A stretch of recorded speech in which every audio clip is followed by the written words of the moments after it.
So let me guess, you're the one who keeps the peace, fixes everyone else's problems, and somehow ends up apologising, even when you're not at fault.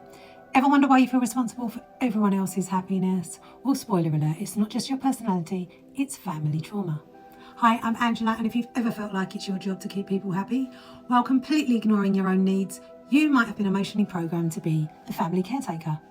In this video, we're going to be breaking down why you feel responsible for everyone else's emotions, how dysfunctional family dynamics turn you into a fixer, the hidden emotional trauma response behind people pleasing, how to rewire your brain so that you can actually focus on your own happiness without guilt. So why do you feel like other people's happiness is your responsibility?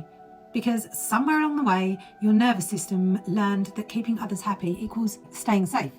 If you grew up in a dysfunctional family, emotions weren't handled in a healthy way. Instead of parents taking responsibility for their own emotions, they dumped them onto you.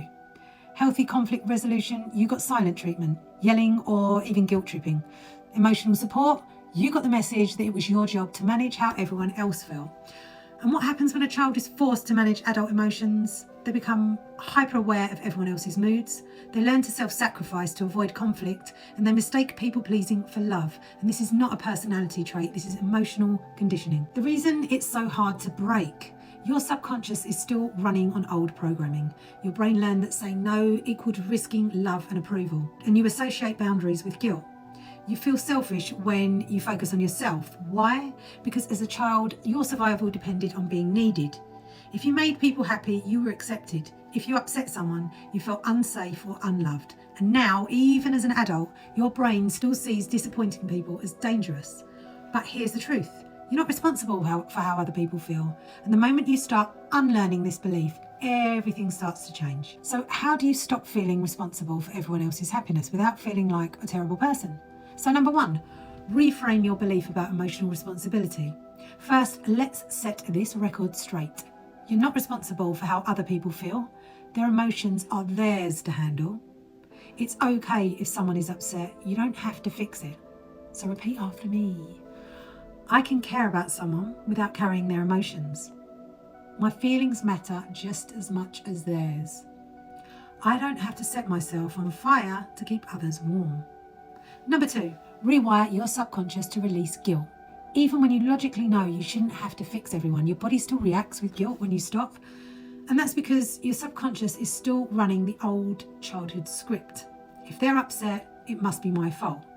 I need to fix this or I'll lose their love. My needs come last.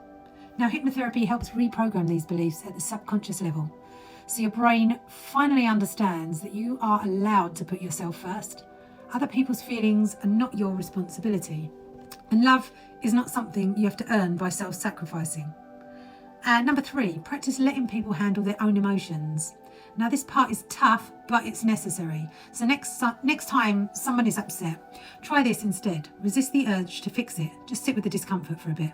Remind yourself, I don't have to absorb their emotions. Focus on your needs first, for once. Because the truth is, the more you heal, the less you'll feel the need to emotionally babysit others. So if this hit home, let me know in the comments, because we are officially done with the carrying emotions that aren't ours to carry. And if you're ready to reprogram your subconscious and finally let go of all the emotional baggage that was never yours to begin with, then let's talk. As I say all the time, hypnotherapy isn't magic, but it's the closest thing we've got. So let me know. Subscribe for more real talk on healing, breaking cycles, and finally living for you. Thank you very much for watching.